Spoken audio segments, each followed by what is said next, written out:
Mesdames, Mesdemoiselles et Messieurs, c'est un plaisir pour moi de vous convier à suivre quotidiennement cette chaîne dénommée L'œil des enseignants. C'est une chaîne qui valorise l'enseignement, alors n'hésitez pas à vous abonner parce que c'est un cadre qui nous permettra à s'exprimer librement tout en dénonçant ce qui se passe dans notre pays sur le plan éducatif. Abonnez-vous massivement, likez, partagez avec vos proches. Que Dieu bénisse la République démocratique du Congo. Merci. Amis de l'Œil des enseignants, nous voici aujourd'hui encore devant vous pour parler encore de l'éducation de notre cher et beau pays, la République démocratique du Congo. Mais aujourd'hui, nous allons parler avec un serviteur de Dieu, mais bien avant que nous puissions vous le présenter, nous avons encore quand même quelques informations pour vous. À l'EPST, la reprise de cours est projetée pour le 8 février. À l'UNIKIS, le recteur annonce pour bientôt la reprise partielle des activités académiques. Et à l'université de Lomami, Mweneditu, les cours devraient reprendre depuis le 28 janvier passé. Et à Beni, l'homme d'affaires Jonas Kassimba finance la construction d'une salle de classe. Chers amis de l'aide des enseignants, ça c'était quelques informations que nous avons voulu vous donner avant de commencer notre émission. Pour le moment, je vais vous présenter celui qui est devant votre écran. Il s'agit de notre frère, le pasteur Norbert Luzolo, pasteur associé de l'Église Parole éternelle, ici à Dallas-Fort Worth, aux États-Unis, et il est marié et père de 3 enfants. Pour le moment, il habite ici aussi à Dallas-Fort Worth. Alors, je ne peux pas continuer à donner tout ce qui le concerne. Ça, c'était une façon de vous introduire ou de l'introduire ou de vous donner les quelques informations utiles pour lui, mais lui-même aura quand même à se présenter encore pour beaucoup plus de précision. Frère pasteur Norbert, bonsoir. Bonsoir, Papa Jules. C'est une joie pour nous de vous recevoir pour la première fois. Et j'ose croire que ce n'est pas la dernière fois dans cette émission qui a pour objectif de valoriser le système éducatif de notre pays et aussi le système éducatif africain. Sans plus tarder, aujourd'hui, nous voulons quand même parler d'un sujet qui fait couler beaucoup d'encre et de salive à travers des assemblées de Dieu et des églises quant à ce qui concerne les pasteurs. Alors, le sujet de notre entretien de ce soir s'intitule « Est-il important d'aller à l'école avant d'exercer le pastorat ?» Ça, c'est le sujet que nous aurons à nous entretenir avec vous. Mais avant de continuer, nos téléspectateurs voudraient savoir qui est pasteur Norbert Luzolo.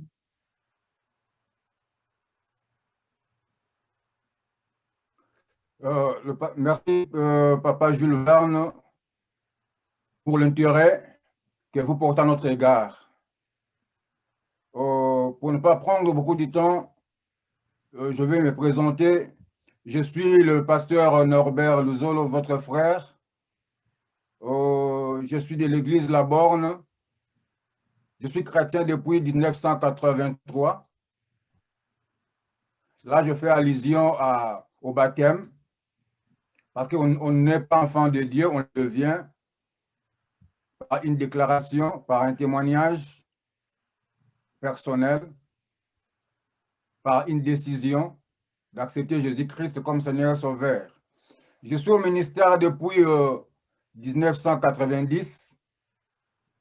Là, je fais allusion à mon appel dans le ministère. C'est depuis 1990 que nous avons eu l'appel de servir le Seigneur. Je suis théologien depuis 2013 de l'Institut biblique et théologique des Assemblées de Dieu, IBETAD en sigle.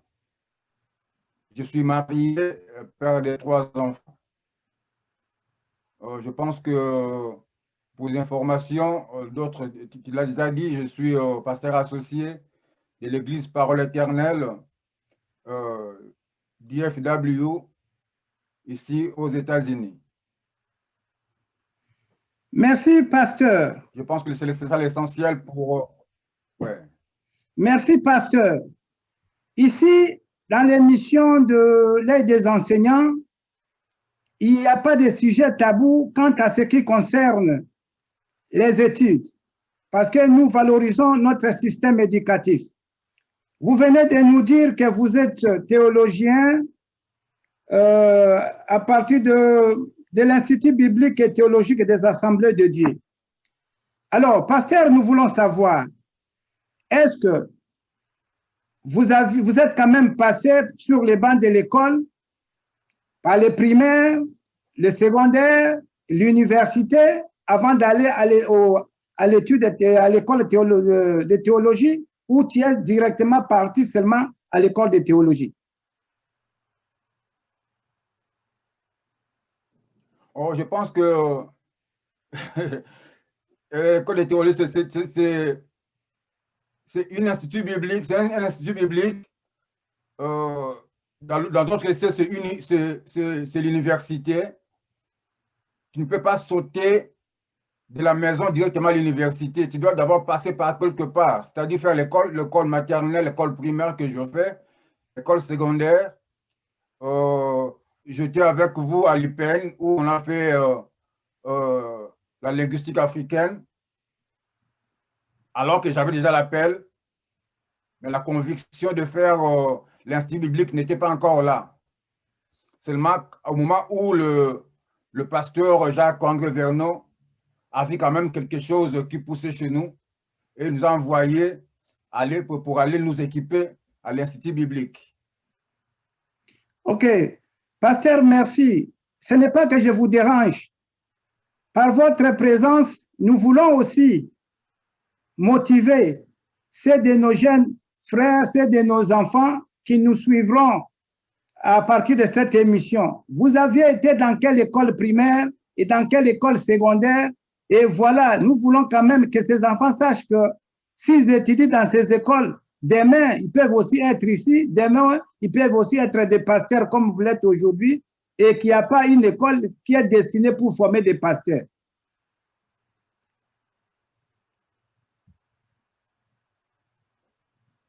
Je n'ai pas bien saisi la question. Je voudrais savoir, c'est dans quelle école, les noms de vos écoles primaires, secondaires, universitaires. Ah oui. Je parcours des écoles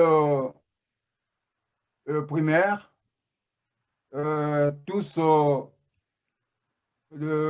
protestantes, mais ce qui m'impressionne plus, mon père m'avait envoyé dans une école qu'on appelait Pentecôte,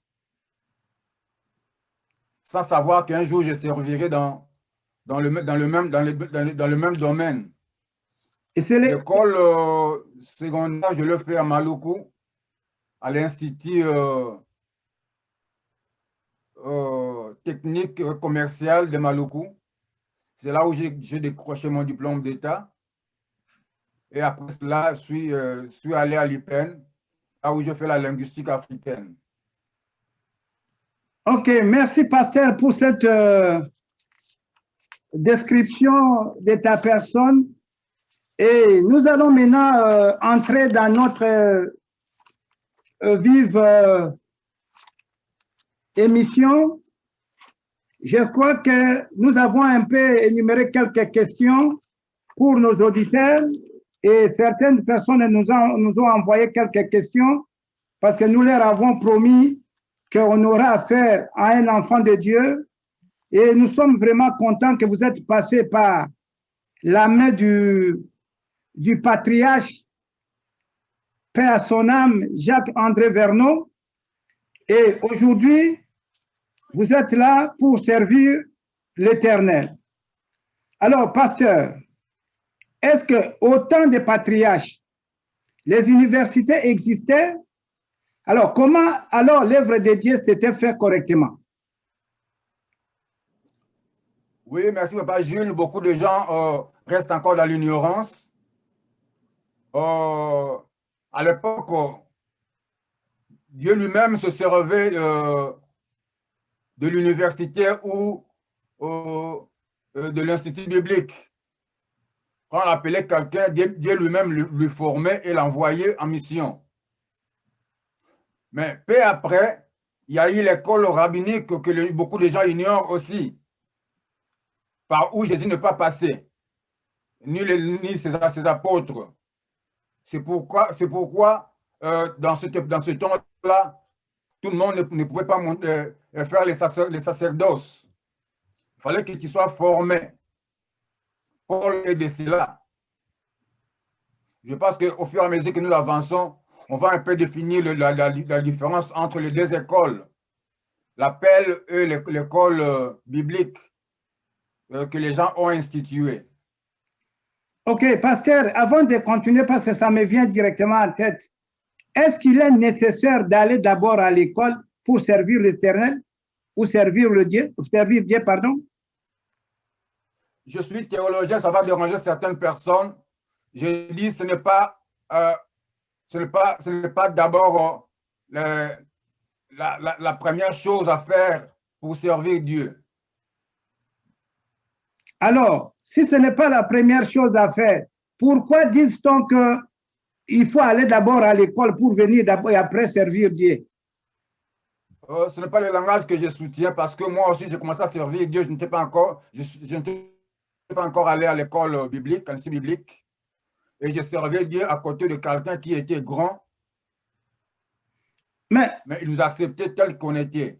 Oui, bien sûr. Mais avant de nous donner des lourdes charges, il a voulu que nous puissions être complètement équipés. C'est pourquoi il nous a envoyés dans un institut biblique.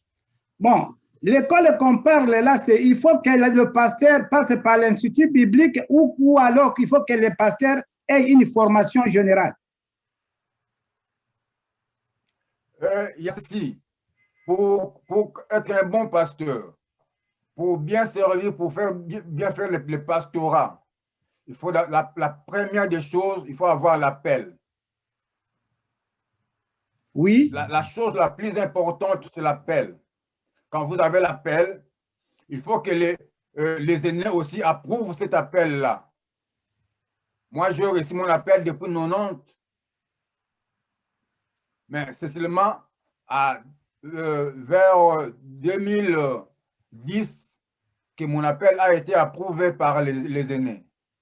Mais déjà, j'étais déjà appelé. C'est comme David qui était déjà roi ou un roi, mais il ne l'a pas encore exercé. Oui, pasteur, je comprends, mais ma question reste pendante. Est-ce qu'il faut passer par une école de théologie ou il faut avoir une formation générale? Parce que quand vous dites il faut l'appel, cet appel-là, tu auras utilisé des ouvrages, tu auras utilisé la Bible qui est écrite en langue, en français ou en anglais. Mais si seulement tu as l'appel et que tu ne sais ni lire ni écrire, est-ce qu'il faut seulement avec l'appel commencer à servir Dieu? Le domaine de Dieu est très complexe. C'est-à-dire, si Dieu veut utiliser quelqu'un comme ça, il est capable de le faire. Dans ce monde, des gens comme ça existent aussi. Mais si ce n'est pas le cas, il faut vraiment être à côté des aînés, recevoir une formation générale soit un bon encadrement. Comme le cas de certaines personnes. Je pense que le pasteur Jacques-André Verneau, quand il a commencé le ministère, il n'avait pas encore eu la formation dont vous parlez. Donc, il ne faut même pas aller dans une école primaire, il ne faut même pas lire, savoir lire et écrire et servir directement, se mettre au travail. Je ne dis pas ça, sauf que je n'encourage pas aussi. Mais je dis, si Dieu veut prendre quelqu'un comme ça et l'utiliser, il est capable de le faire. Mais dans le corps général, dans la pensée où nous sommes, c'est très important d'avoir un bon encadrement, une bonne orientation. Pourquoi pas aller faire l'université théologique? Oui, bon, pour être sérieux dans ce que vous voulez faire. OK. Parce que, n'oublions pas, j'apprécie cette émission, L'œil de l'enseignant. C'est une émission que je suis souvent. Ça m'édifie beaucoup. Je bénis le Seigneur parce que vous touchez maintenant l'Église, parce que l'Église est une grande école. Pour être à l'école, il faut être un bon enseignant. Les pasteurs sont des enseignants comme d'autres enseignants. Alors, si vous n'avez pas une bonne formation, vous ne saurez pas enseigner l'Église. Parce que moi, j'appelle ça une université dans une université, où vous avez des gens qui ont étudié peut-être de plus que vous. La chose que vous avez des différences, vous avez l'appel et le Seigneur vous accompagne. Mais du côté au niveau académique, il y a bien des gens qui sont à l'Église, nous dépassent aussi. Ils ont fait des grandes études. Si tu viens de la maison directement du haut de la chair, tu auras pas mal de difficultés pour servir le Seigneur. Et tu n'es pas complet, comme le pasteur Vernon nous disait. Allez à l'école, vous serez équipé. Et on a compris quand on était allé à l'école institut biblique, il y a des choses, on était d'accord avec les amis qu'on ne connaissait pas ou qu'on faisait mal. J'étais aussi de ce groupe de gens qui disaient, est-ce que pour servir Dieu, il faut toujours aller à l'école? J'étais aussi de ce camp-là. Mais les jours où je suis allé à l'école biblique, à l'institut biblique, nous étions tous à l'unanimité, nous avions donné raison que faire l'institut biblique, c'est vraiment important parce qu'on a découvert bien des choses qu'on faisait très mal. OK. Si j'ai bien compris, on est d'accord qu'on puisse d'abord aller avoir quand même les notions de base, qui est notre cheval de bataille, et après, on peut aller à l'institut biblique. Parce qu'à l'institut biblique, là, tu vas trouver des professeurs, tu auras des devoirs, tu auras des dissertations à rédiger et tu auras aussi à étudier. Et si vous allez directement à directement à l'école, à l'institut biblique, il vous sera difficile. Là, on est d'accord de part et d'autre. Alors, pasteur, nous continuons toujours dans ce cadre. Quels sont les risques que courent les églises dirigées par des pasteurs non formés? Oui, les églises que dirigent des pasteurs non formés courent de nombreux risques. Il y a l'immaturité qui plane sur ces églises-là. C'est-à-dire quoi? Et il y a les hérésies aussi. Il y a aussi les hérésies qui sont communiquées au peuple de Dieu. Mais, parce que je pense, ça c'est la première émission, je pense, je vous proposerai une autre émission par rapport au service du vin. Vous savez, c'est à l'Institut biblique que j'ai découvert qu'il y a une différence entre prédication, exhortation et enseignement. Vraiment. Alors qu'avant, on faisait tout, on te dit, frère, tu vas exhorter, tu vas là-bas, tu commences à enseigner. On dit, frère, tu vas prêcher, tu vas là-bas, tu exhortes, tu t'arrêtes là. Et on croyait aussi que je peux rester à la maison, ouvrir ma Bible, chercher un verset biblique et venir présenter à l'église. Or, ce n'est pas le cas. La prédication, c'est le message que le Seigneur donne. La Bible, c'est un support. Vous avez une pensée et vous prenez cette pensée-là, vous amenez ça à la lumière de la parole de Dieu qui est la Bible. Et vous présentez maintenant cette pensée-là au peuple de Dieu avec le support qui est la Bible. Alors qu'avant, on cherchait parfois des sujets qui pouvaient épater les gens. Or, la mission de Dieu, ce n'est pas ça.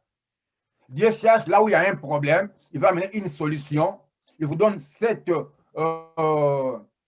pensée-là, ça devient sur vous comme un fardeau, ça bouillonne en vous, vous priez pour ça, et vous commencez maintenant à marier cette pensée-là avec la parole de Dieu. C'est alors quand vous serez devant la personne, vous avez la pensée que Dieu a déposée dans votre cœur, le fardeau, vous avez le support qui est la parole de Dieu et le Saint-Esprit vous accompagne sur le terrain pour convaincre les cœurs. Mais si vous venez directement avec un sujet qui peut épater les gens, oui, vous ferez bien plaisir aux gens.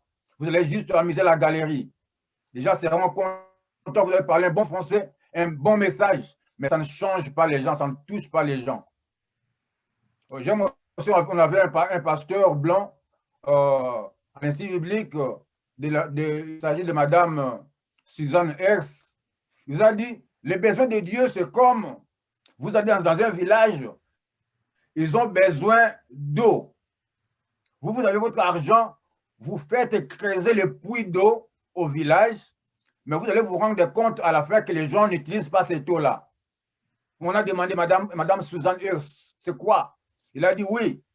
Les gens vont vous poser la question aux gens, vont vous dire, oui, nous voulons bien de l'eau au village, mais là où vous avez creusé le puits en question, c'est sur le cimetière de nos aïeux. Nous ne pouvons pas boire de l'eau sortant de cet endroit-là. Vous avez fait le bien, mais vous avez fait ça mal. Il nous a donné un deuxième exemple. Quelqu'un a l'argent, il veut aider les gens, mais il commence à jeter l'argent sur la rue. Les gens vont prendre ça, d'autres vont aller se saouler, d'autres vont courir derrière les femmes, derrière les jupons. La plupart des gens vont gaspiller cet argent. Mais si vous prenez les gens, vous les formez par rapport au business, vous leur donnez l'argent, ça va servir à quelque chose. Donc, la même chose avec les seigneurs, les choses de Dieu. Beaucoup de gens disent que la Bible, c'est la parole de Dieu. Non, la Bible ne contient pas la parole de Dieu, mais la Bible, c'est la parole même de Dieu. Vous ne pouvez pas aller prendre la parole de Dieu de vous-même et aller présenter ça aux gens. C'est Dieu qui vous les donne. C'est Dieu qui vous mandate. On ne le savait pas. Oui. Amen.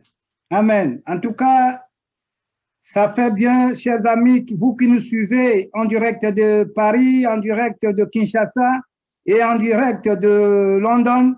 Nous sommes avec le pasteur qui est en train de nous parler vraiment de la bonne nouvelle, de la sémence.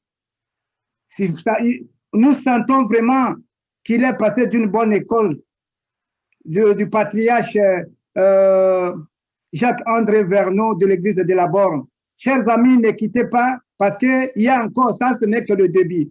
Nous continuons encore avec notre invité, le pasteur Norbert Luzolo. Pasteur, y a-t-il moyen de nous éclaircir un peu sur les titres à l'église?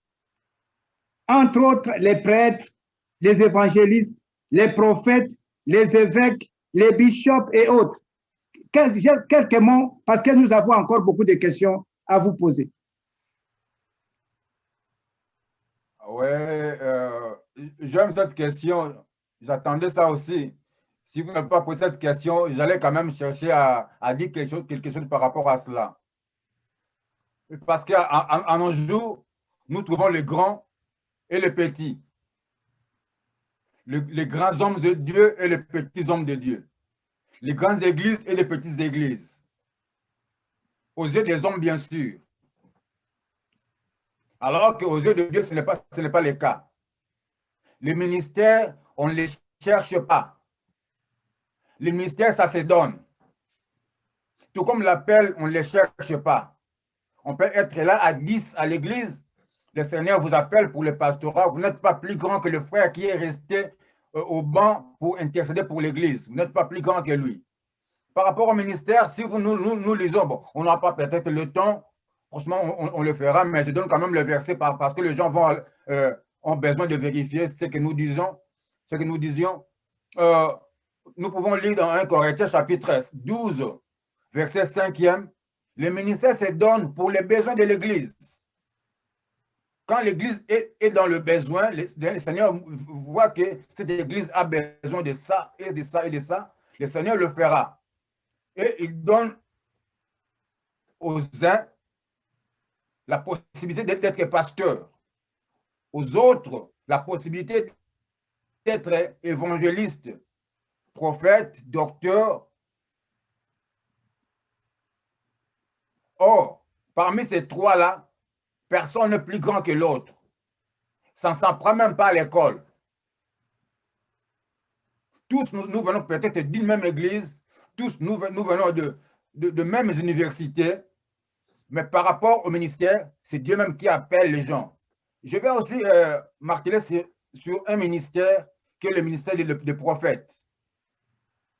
Il y a un ministère de prophétie, et n'oublions pas, il y a aussi un don de prophétie. Mais là, les gens confondent les deux. Vous voyez quelqu'un qui a les dons de prophétie, il s'est fait prophète. Celui qui a les dons de prophétie, il n'est pas forcément prophète. Tout comme un pasteur, un docteur, un évangéliste aussi peut prophétiser.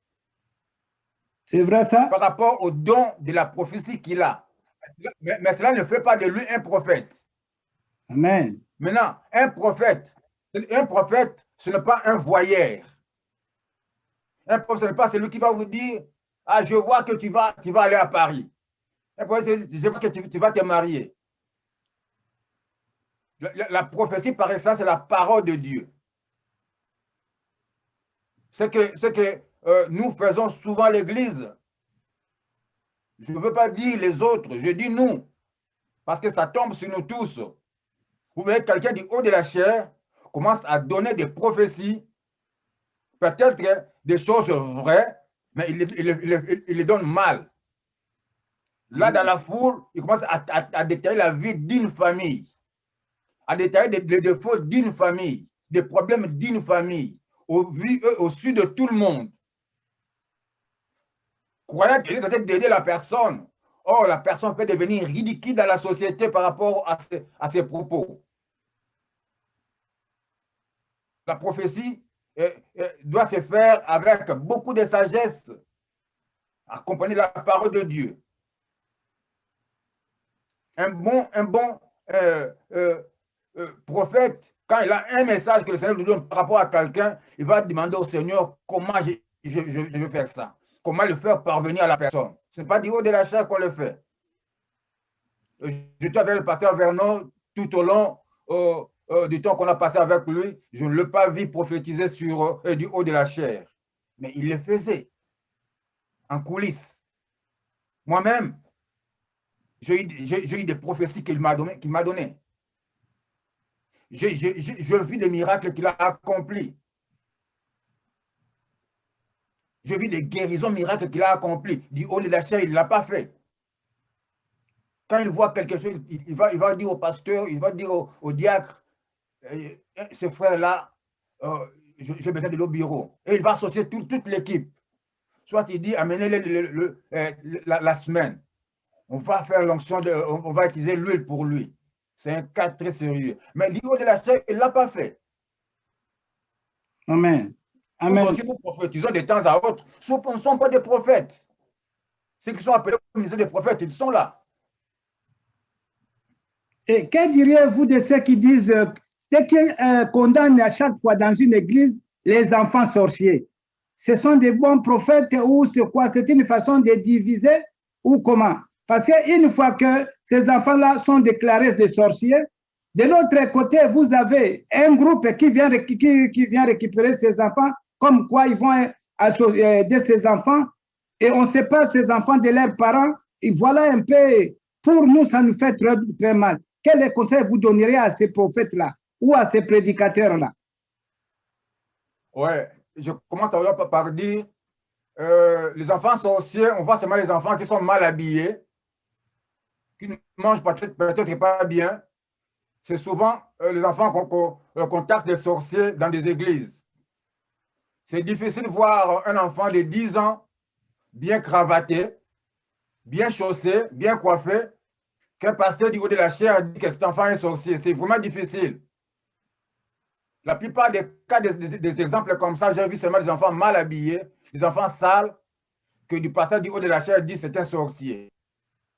Croyez-vous à ces enfants Si sorciers? Dieu fait grâce même s'il n'est pas sorcier, la plupart des sorciers que j'ai vus qu'on taxe comme ça, bon, ça ne m'engage que moi.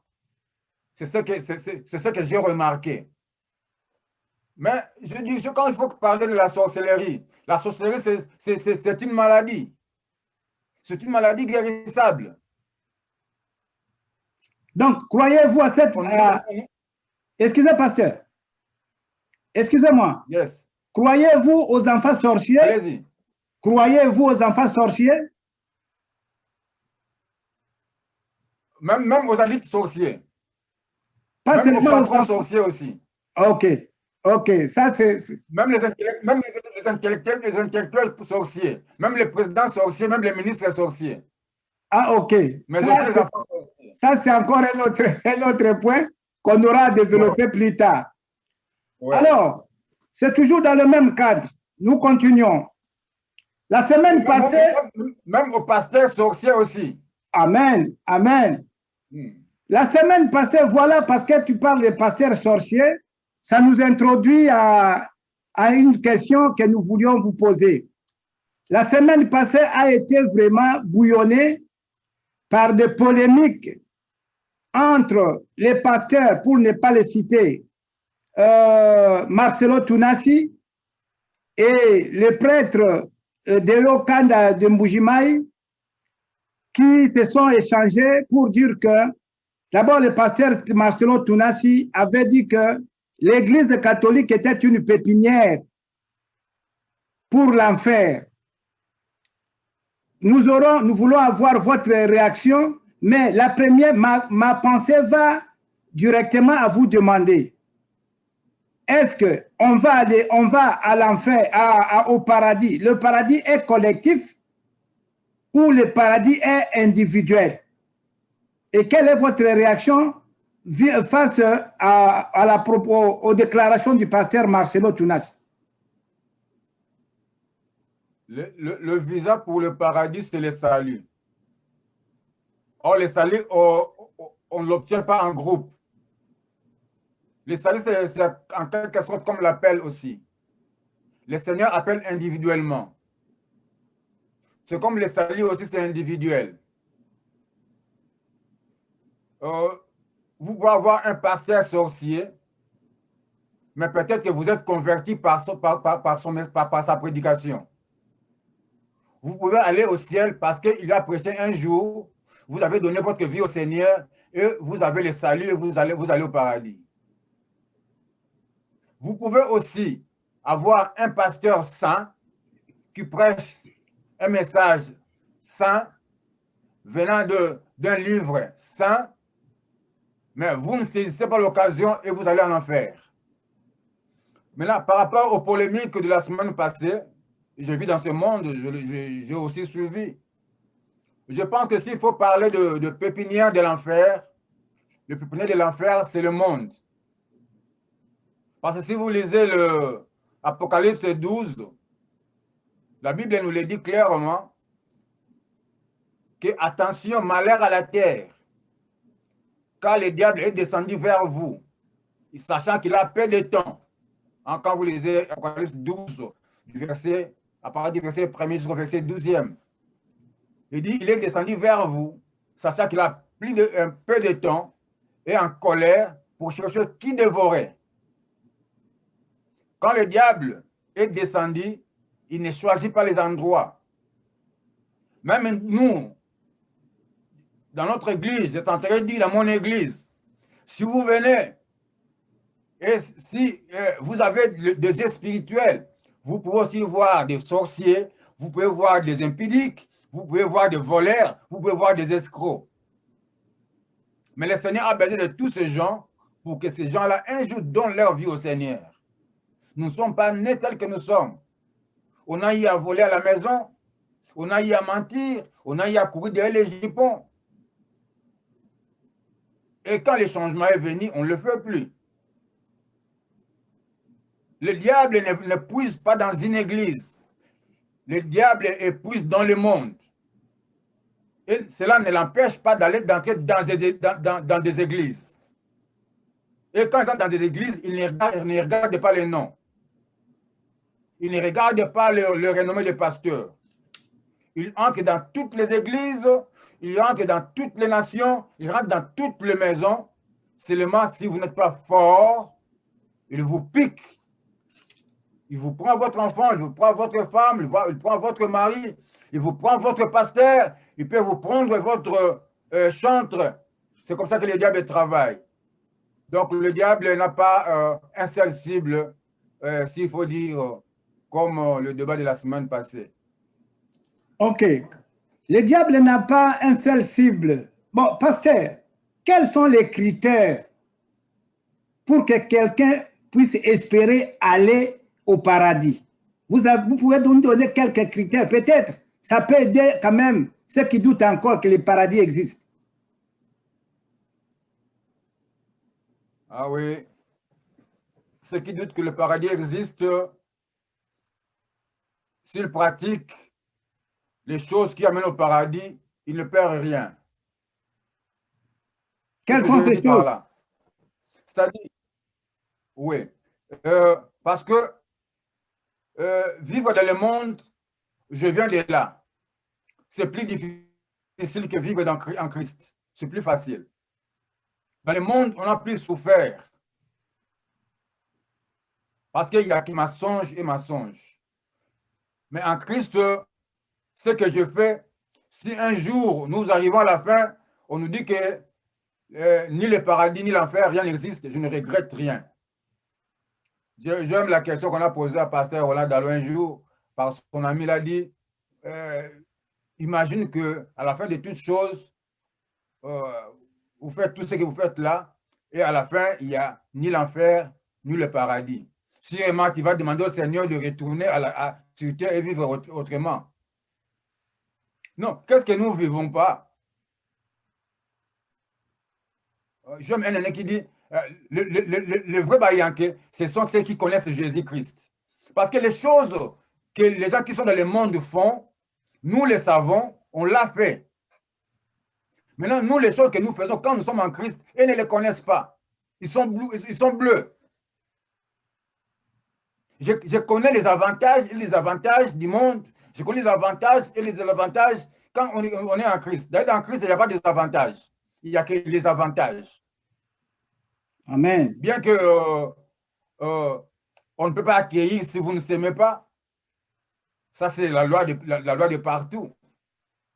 Mais au monde, c'est plus difficile. Pour répondre à votre question, pour espérer au paradis, pour espérer moi j'appelle ça la vie éternelle.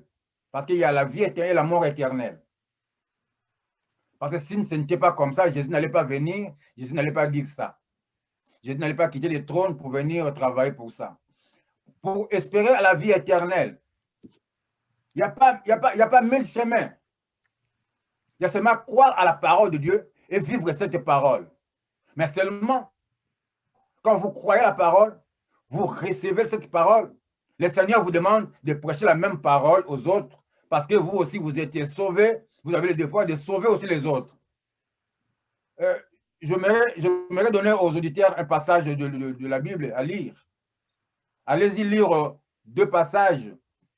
L'évangile de Jean, chapitre 3, verset 16, et l'épître de 1 Jean, chapitre 3, verset 16. L'évangile de Jean, chapitre 3, verset 16, concerne Jésus. L'épître de 1 Jean, chapitre 3, verset 16, concerne nous qui avons connu cette vérité, qui avons reçu cette parole. Parce que Jésus dit, la Bible dit dans cette épître-là, vous aussi, de la même façon, vous étiez sauvés, vous êtes appelés à sauver les autres. Amen. Alors que Jésus-Christ était venu pour sauver le monde. Il a donné sa vie pour sauver le monde. Nous, dans l'épître de 1 Jean, demande, nous aussi, de donner notre vie pour les autres. C'est pour le moment où je suis à l'état de gêne, ce n'est pas parce que j'ai des problèmes. Non, parce que les autres ont des problèmes. Je dois gêner, je dois prier pour ça. Et quand je le fais, je ne peux pas monter du haut de la chair et dire ça. Ok, Amen. J'ai un prophète de la Bible, c'est le prophète Habakkuk qu'il s'agit. Habakkuk, quand vous lisez les 3 chapitres d'Habakkuk, vous verrez Habakkuk ne cherche pas ses intérêts. Il cherche les intérêts des autres. Il parle au Seigneur, le Seigneur lui parle, il attend la réaction du Seigneur. Et le passage que nous disons, les justes vivront par la foi, c'est Dieu qui a dit ça à Habakkuk. Amen. J'aime la conclusion d'Habakkuk. Il dit, Seigneur, je n'ai pas raison. Tu as raison de tout ce que tu fais. Parce que nous avions marché dans le péché. Mais après avoir nous châtié, n'oublie pas que tu es un Dieu miséricordieux. C'était ça le propos d'Habakkuk. Il dit, le Seigneur, après avoir nous châtié, n'oublie pas que tu es un Dieu d'amour, un Dieu miséricordieux. C'est une façon de dire au Seigneur, aie pitié de nous. Ok, donc la seule condition, c'est seulement de croire et d'observer les règles de Dieu, les règles de la parole, et là, on peut espérer aller au paradis. Et là, je salue en passant le pasteur Roland Dallot de l'église Philadelphie. Et je salue aussi le pasteur Noé Sassi de l'église de la Colline. Je salue le pasteur Jacques Vedozo de l'église, ça c'est où c'est encore à Bouk, dans le bas Congola. À Inga, voilà. La borne à Inga. Ok, la borne Inga. Alors, pasteur, nous continuons toujours avec notre émission. Qu'est-ce que j'allais dire? Comment devenir pour... Bon, c'est quoi le père spirituel ou les mentors pour un pasteur ou pour un chrétien?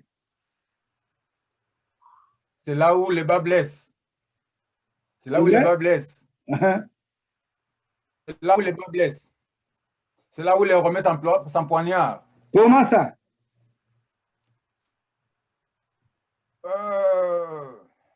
Père spirituel. Spirituellement, nous ne donnons pas naissance aux gens.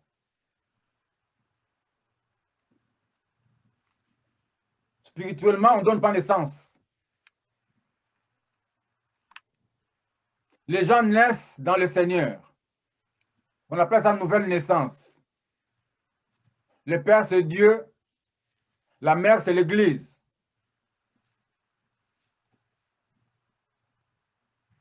S'il faut lancer c'est vraiment, il y a à boire et à manger là-dessus.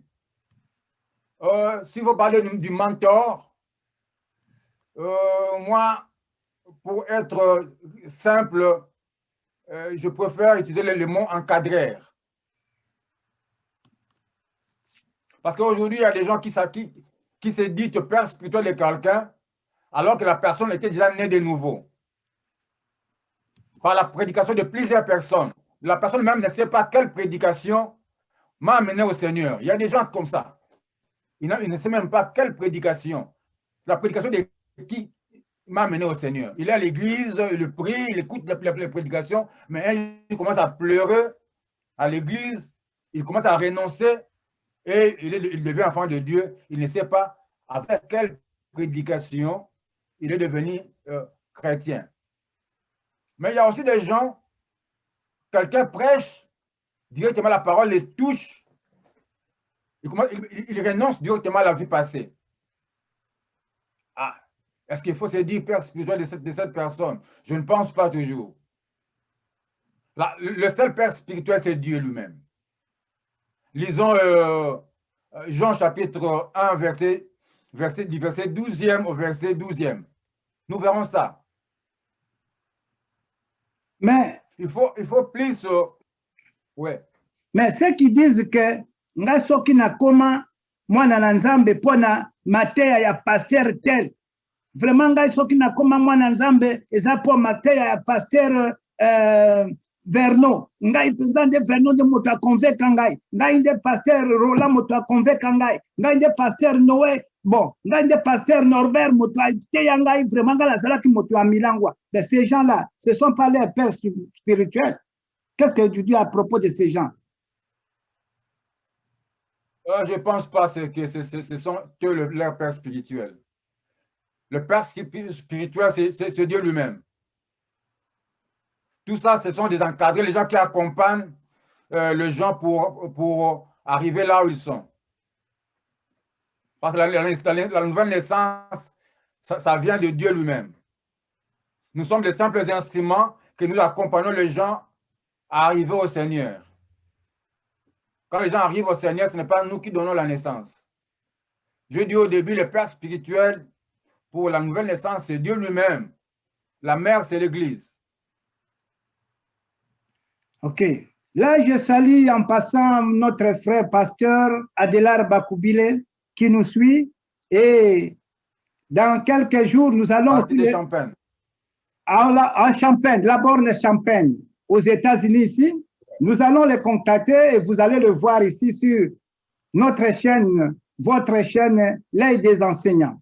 Je le salue aussi. Ok. Merci, pasteur. Nous avons encore une préoccupation. Vous vivez aux États-Unis. Vous êtes pasteur associé d'une grande église d'extension de la parole éternelle. Nous voulons savoir, est-il permis à un pasteur de travailler en dehors de l'église?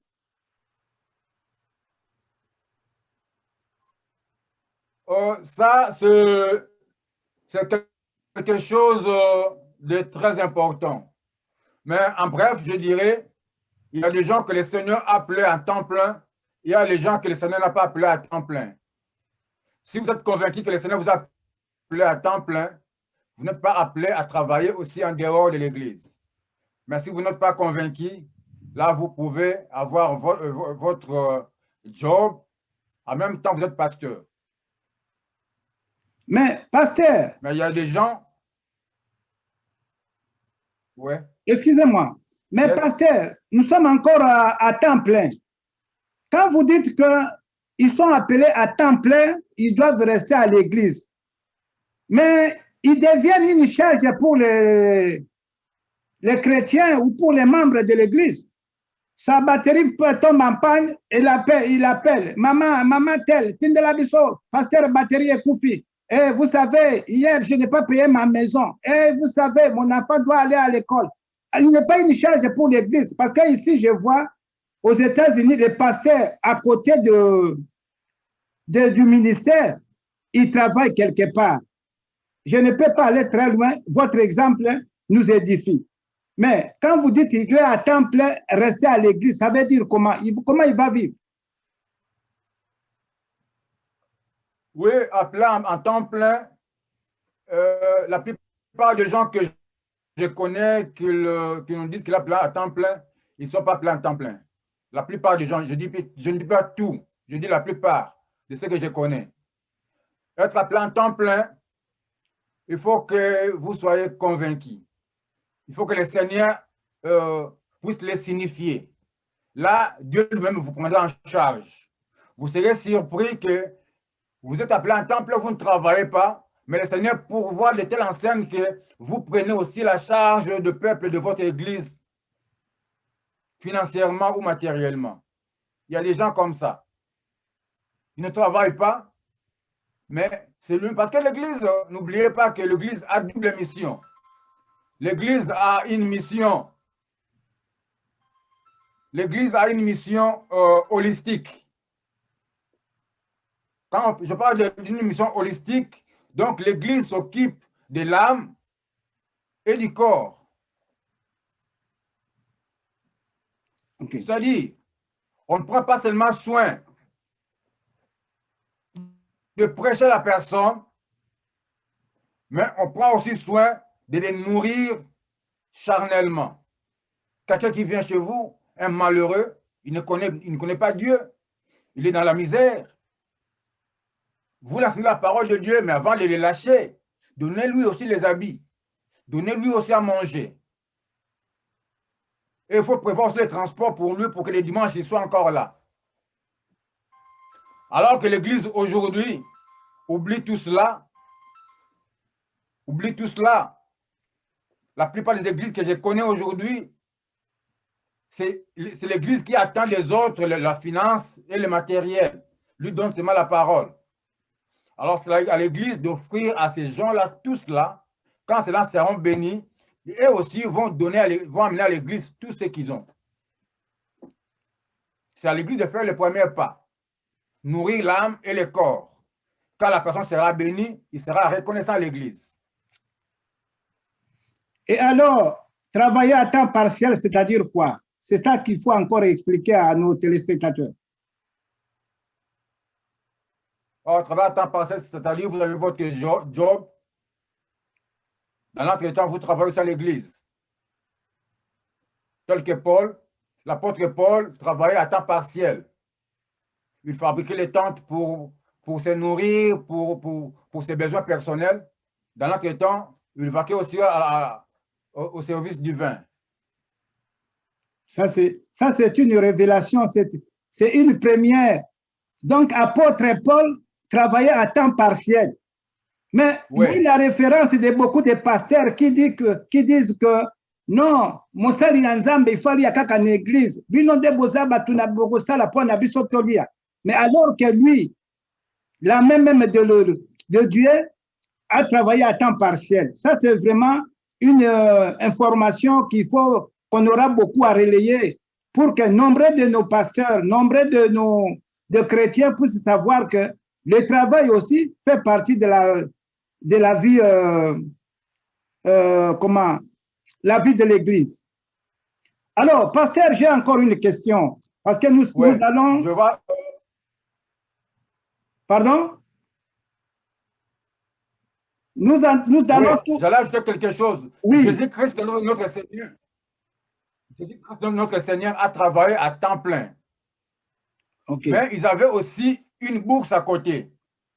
Mais un jour, il fallait payer les impôts. Ils ont manqué l'argent pour payer l'impôt.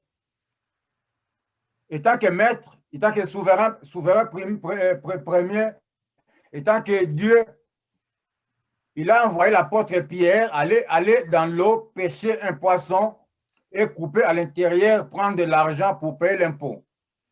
Ce que nous ne sommes pas capables de faire. Ce qui n'est pas capable que nous puissions le faire aujourd'hui. Parce que Jésus était limité, il fallait qu'il paye l'impôt ces jours-là. Mais dans la bourse, il n'y avait pas l'argent qui pouvait payer l'impôt pour tout le monde.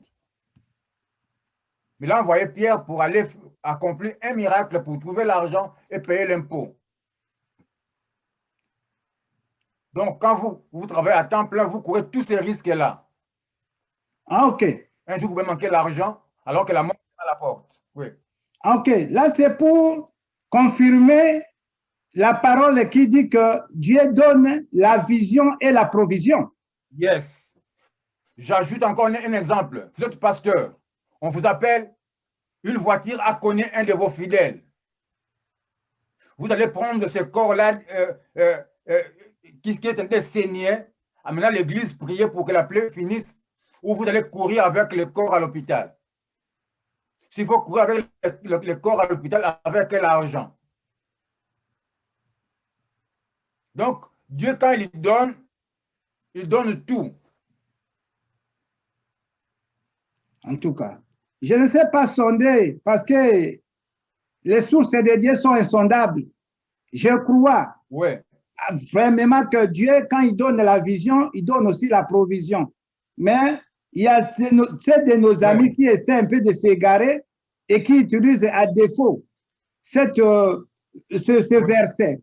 Alors, pasteur, toujours dans ce cadre que nous sommes en train de développer, est-ce que tu permis à un pasteur de se mêler ou de faire la politique?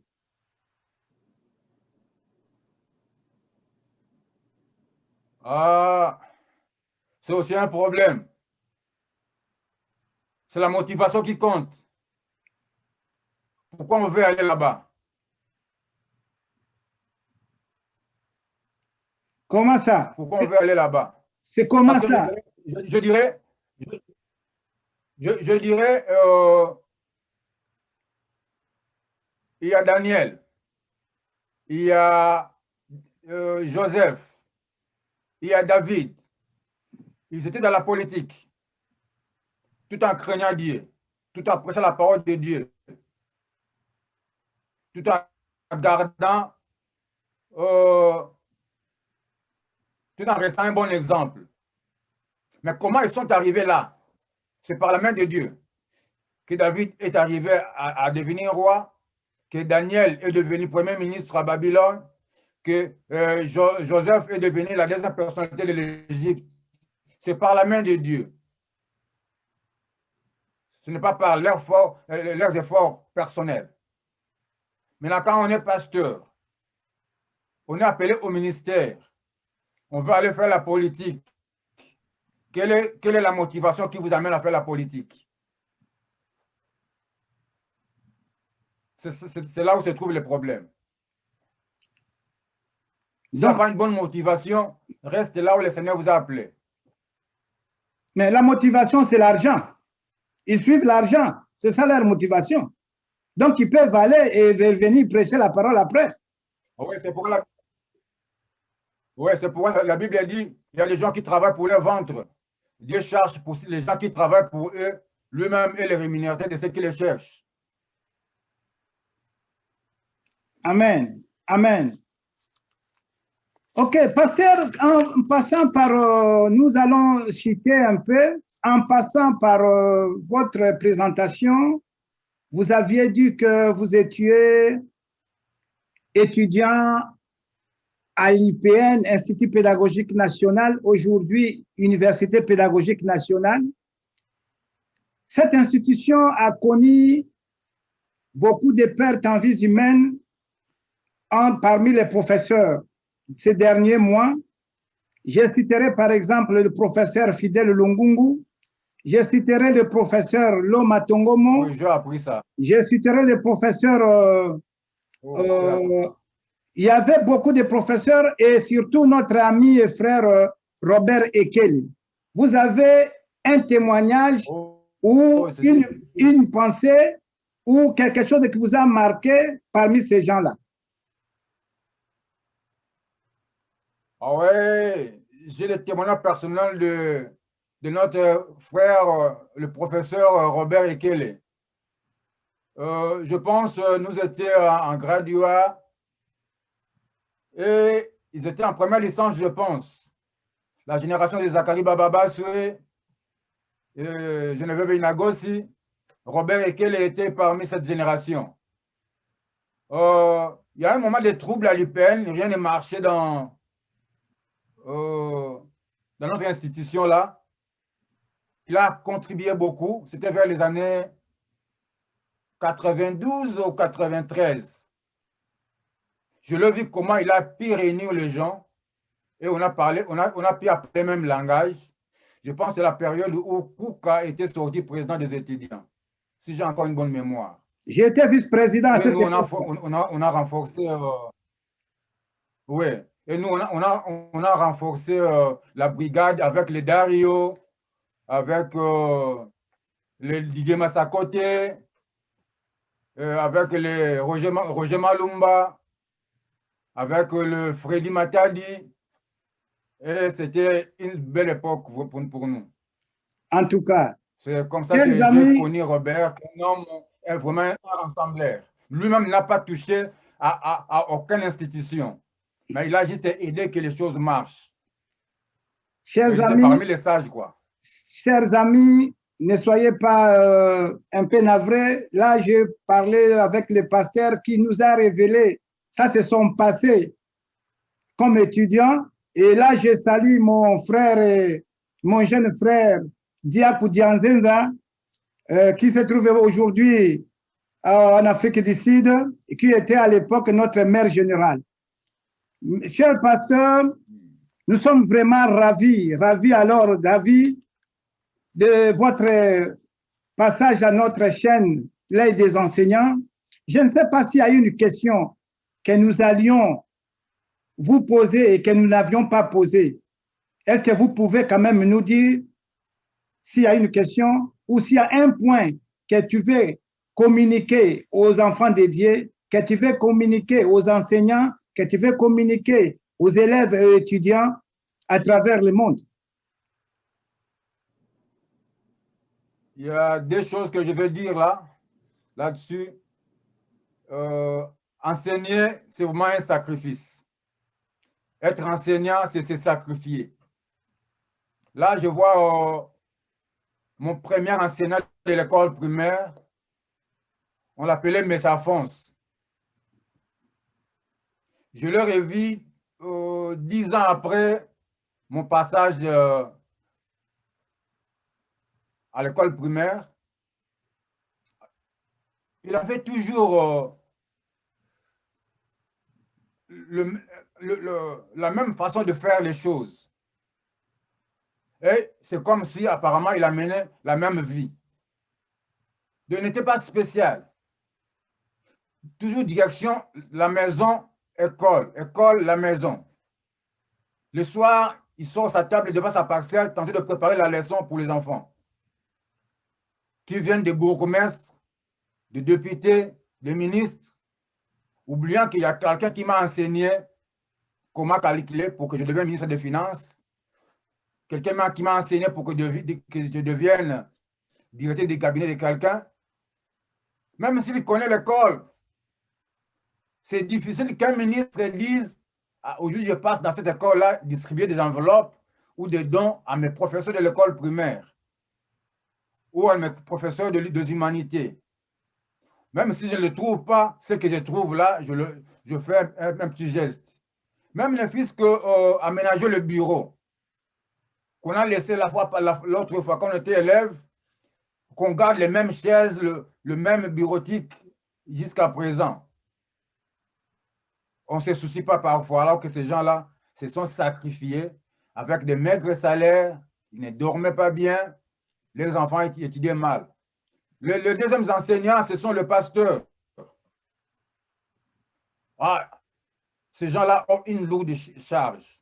Les gens qui échouent à l'école, qui échouent dans la vie, leur espoir, c'est l'Église. Si l'Église ne fait pas bien son travail, c'est l'Église qui est responsable. Parce qu'un joueur peut prendre le ballon depuis leur poteau, il peut dribbler tout le monde. Le dernier qui a pêché, c'est le dernier défenseur. Ou peut-être que le pauvre gardien. On dit le gardien, au lieu d'aller à gauche, il est allé à droite. Il allait prendre le ballon. Le défenseur, là, comment il est tombé là, il a fallu qu'il récupère le ballon. Mais tous les gens qu'on a dribblés avant, on ne les voit pas. On voit seulement de donner un rempart. Donc l'église ou le pasteur, quand je parle du pasteur, je vois tout le ministère là. Parce que quand on parle du pasteur ici, il y a pasteur, ministre de Dieu, que Dieu a appelé au ministère. Il y a aussi pasteur, tant que dirigeant de l'église, qu'on peut appeler berger. Ce sont des technologies qui ne peuvent pas nous compliquer. Parce qu'aujourd'hui, quand on appelle quelqu'un bishop, ça dérange d'autres personnes. Alors que bishop veut dire tout simplement ancien. Un ancien de l'église. Il n'est pas plus que le pasteur, parce que c'est le pasteur qui dirige l'église. Donc, et nous aussi, restons simples. Il y a des mots qui compliquent les gens, il ne faut pas porter ces noms-là, ce n'est pas important. Le fait de nous appeler serviteurs de Dieu, ça nous suffit. Et donc, ces enseignants-là, que Dieu le fasse vraiment grâce. Et ces enseignants-là, nous devons aussi être sérieux. Faites ce que nous faisons. Faire bien ce que nous faisons. Parce que nous faisons le bien, parfois nous le faisons mal. C'est comme ça que nous tirons d'autres personnes. L'Église a une lourde responsabilité comme l'école. Merci, pasteur, pour ce point que vous venez de révéler, ce point que vous venez d'ajouter. Et là, je voudrais signaler à nos téléspectateurs, pour ce qui concerne des bons souvenirs, ce qui concerne une pensée aux enseignants qui les ont enseignés, aux enseignants de leurs écoles. Nous aurons à vous montrer, à vous donner les images à notre prochaine émission. Il y a eu les enseignants du collège Boboto, c'est-à-dire tous les anciens qui sont à l'étranger, aux États-Unis, en Europe, en Australie, et ceux qui sont dans la ville de Kinshasa, qui se sont mis ensemble, qui ont contribué un montant pour fêter avec leurs anciens et les professeurs du collège Boboto. Ça a été une bonne initiative que nous demandons à d'autres institutions, à d'autres anciens, de penser à ces éminents professeurs, de penser à ces éminentes sœurs des écoles conventionnées, des écoles de partout au monde qui ont servi, qui ont donné, qui ont mis un pas ou une pierre dans votre construction, de penser à eux dès que vous êtes élevé à une dignité. Alors, pasteur, je crois que nous sommes arrivés à notre émission. Chers amis, ne vous dérangez pas. Si vous avez aimé la présence de notre pasteur Norbert Luzolo, n'hésitez pas à demander sa présence. C'est sûr qu'il sera encore avec nous. J'espère que ce n'est pas la première fois. Il sera encore avec nous dans une autre émission. Et si vous avez aimé cette émission, n'hésitez pas de partager et surtout de vous abonner. Votre contribution, votre réaction et suggestions sont les bienvenus. Pasteur Norbert Luzolo, nous vous saluons et nous demandons à Dieu de vous donner encore l'intelligence et la sagesse et que l'Église que tu conduis ici à Dallas puisse grandir et convaincre comme avait fait ton pasteur Roland Dallot, ton pasteur Jacques-André Verneau, ton pasteur Bodo Jean-Pierre, et voilà toute l'église de la Borne à côté de toi. Toute l'église de la Borne vous soutient. Pasteur, je salue en passant pour terminer les pasteurs Cam, Humbert, et nous disons merci pasteur, à nous revoir la prochaine fois si Dieu ne revient pas. Merci beaucoup pasteur. Ça va de vous remercier. Ça va de vous remercier. Merci beaucoup, pasteur, et de bonnes choses. Et à la prochaine. On se retrouve à la prochaine. Sur la même chaîne, à la même heure. Merci beaucoup. Chers amis, avant de terminer de vous quitter, nous vous signalons que nous aurons des émissions en direct sur YouTube à partir de la semaine prochaine et sur Facebook. Abonnez-vous massivement, partagez et annoncez la bonne nouvelle. Nous attendons les pasteurs, contactez-nous pour que nous puissions édifier la parole de Dieu à travers cette chaîne. C'est votre chaîne, c'est la chaîne de l'Éternel. Venez et abonnez-vous massivement. Merci, pasteur, et de bonnes choses. Nous vous aimons beaucoup. Bye. Mesdames, Mesdemoiselles et Messieurs, c'est un plaisir pour moi de vous convier à suivre quotidiennement cette chaîne dénommée L'œil des enseignants. C'est une chaîne qui valorise l'enseignement. Alors n'hésitez pas à vous abonner parce que c'est un cadre qui nous permettra à s'exprimer librement tout en dénonçant ce qui se passe dans notre pays sur le plan éducatif. Abonnez-vous massivement, likez, partagez avec vos proches. Que Dieu bénisse la République démocratique du Congo. Merci.